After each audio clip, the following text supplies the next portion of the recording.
Assalamualaikum warahmatullahi wabarakatuh. Selamat pagi anak-anak. Hari ini kita belajar tema 4. Subtema yang pertama yaitu jenis-jenis pekerjaan yang ada di pembelajaran 1. Di sini tujuan pembelajaran yang pertama yaitu dengan mengamati gambar visual, Ananda mampu mengidentifikasi gambar. Yang kedua, setelah membaca teks bacaan, Ananda mampu mengidentifikasi gagasan pokok dari teks visual yang tepat. Yang ketiga yaitu siswa mampu membedakan pekerjaan yang menghasilkan barang dan pekerjaan di bidang jasa. Yang keempat, setelah mengamati teks visual, Ananda mengetahui jenis-jenis pekerjaan. Nah, di sini perhatikan lingkungan tempat tinggalmu. Apakah kamu tinggal di pegunungan, di daerah daratan rendah, atau wilayah pantai? Bagaimana jenis tumbuhan yang terdapat di sana? Pekerjaan apa yang ada di sana? Untuk memahami, ayo kita pelajari. Jenis-jenis pekerjaan berdasarkan tempat tinggal itu ada 3, yaitu ada di pegunungan, ada di dataran rendah, dan ada di pantai. Nah, sekarang kita mengenali jenis-jenis pekerjaan di pegunungan. Yang pertama, jenis pekerjaan di pegunungan itu ada yang berbentuk peternakan, usaha kuliner, pemandu usaha perhotelan, ataupun petani sayur dan lain-lain. Yang kedua itu pekerjaan yang ada di dataran rendah. Yang pertama itu petani padi, yang kedua itu pedagang, yang ketiga usaha di bidang industri, yang keempat usaha kuliner, yang kelima itu usaha kerajinan tangan. Seperti usaha kerajinan tangan itu seperti membuat lemari ataupun mebel dan lain-lainnya. Yang ketiga yaitu di pantai. Di pantai itu banyak juga jenis pekerjaannya. Ada nelayan, petani garam, usaha kuliner, dan usaha perhotelan. Nah, pekerjaan itu dapat dibedakan yaitu bisa di bidang jasa ataupun di bidang hasil. Nah, kalau di bidang jasa itu terdiri dari pekerjaan guru. Nah, guru itu jasanya apa? Jasanya itu memberi ilmu kepada anak didik. Yang kedua itu dokter. Dokter itu jasanya mengobati orang-orang yang sakit. Yang ketiga itu polisi. Polisi itu melindungi dan mengayomi masyarakat. Ada juga tentara, ada ekspedisi di bidang bank dan bidan dan lain-lainnya. Nah, bagaimana pekerjaan yang menghasilkan itu?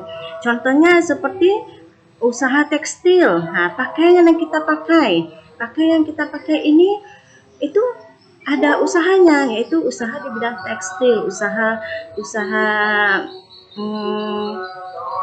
kain. Itu ada hasilnya gitu. Ada kerajinan tangan. Contoh kalau kerajinan tangan itu seperti mengayam, bikin tikar dan lain-lain. Petani juga itu di bidang hasil.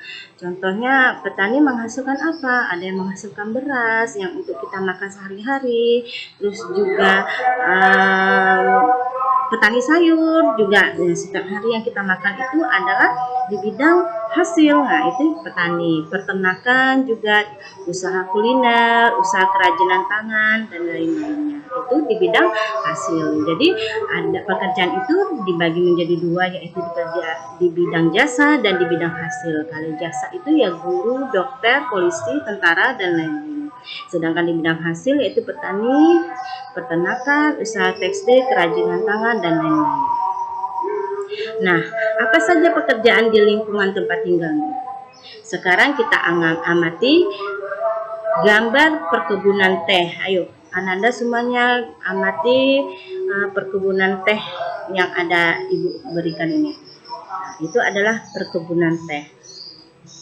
Nah, sekarang kita menjawab pertanyaan berikut. Yang pertama yaitu, di mana tanaman teh itu hidup?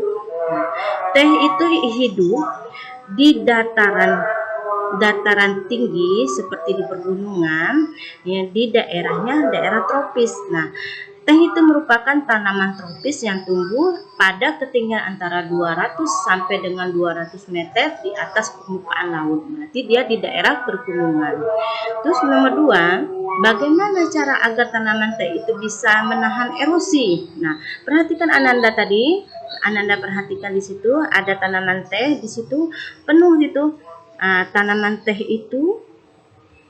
Tanaman teh itu berjajar rapi. Nah, jaraknya sangat berdekatan. Jadi berjarak 1 meter agar bisa menahan derasnya air sehingga tanah tidak terkikis terbawa air.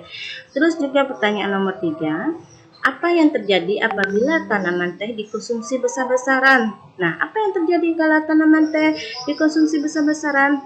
Nah, teh yang dikonsumsi besar-besaran, tanaman teh akan terganggu oleh kelestariannya. Jadi kita harus menjaga tumbuhan teh yang ada di sekitar kita. Yang keempat itu, apa yang dilakukan oleh petani teh agar tumbuh teh tetap bertahan? Nah, yang pertama kita harus menjaga kelestariannya. Yang pertama itu mengolah tanah menjadi gembur. Yang kedua, menentukan jarak tanaman. Yang ketiga, tanaman harus bersih dari tanaman gulma. Nah, jadi di sini pelajaran kita, di sini kita dapat menyimpulkan pekerjaan itu. Apa itu pekerjaan? Nah, pekerjaan itu adalah suatu aktivitas yang dilakukan oleh manusia ataupun seseorang yang bertujuan untuk memenuhi kebutuhan hidup seseorang agar bisa terpenuhi. Nah, pekerjaan yang menghasilkan barang, yang kedua itu pekerjaan menghasilkan barang adalah pekerjaan yang menghasilkan suatu barang yang bisa dipergunakan oleh seseorang. Contohnya pekerjaan menghasilkan barang seperti penjual kue tadi, petani, peternak, dan lain-lain. Itu yang ketiga, pekerjaan yang menghasilkan jasa adalah suatu pekerjaan yang dimana dari hasil pekerjaan bisa dinikmatin dan dirasakan oleh orang lain. Tetapi tidak menghasilkan barang. Contohnya itu guru tadi, polisi, dokter, sopir, montir, dan lain-lain. Jadi Ananda, dengan menjaga alam dan kelestariannya, kita bisa menikmati kekayaan alam yang ada di sekitar kita. Nah, demikianlah pembelajaran kita pada pagi hari ini. Semoga Ananda paham dengan yang akan Ibu jelaskan. Ibu akhiri, wassalamualaikum warahmatullahi wabarakatuh.